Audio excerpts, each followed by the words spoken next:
As the Senate convenes an unusual Sunday session to decide the fate of the USA Freedom Act, an extension of the Patriot Act, they're working on a hard deadline. We've only got a few days.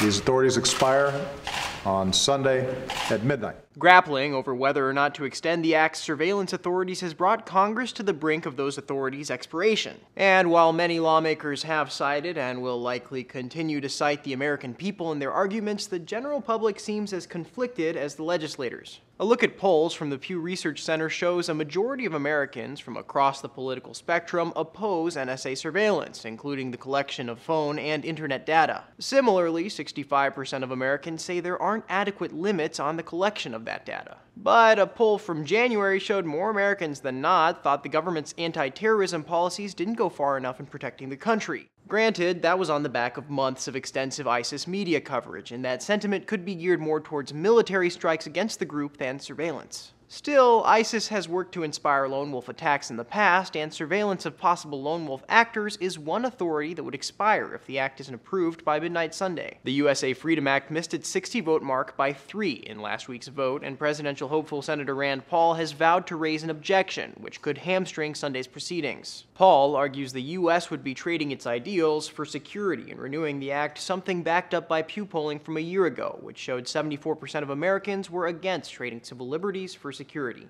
For Newsy, I'm Sebastián Martinez.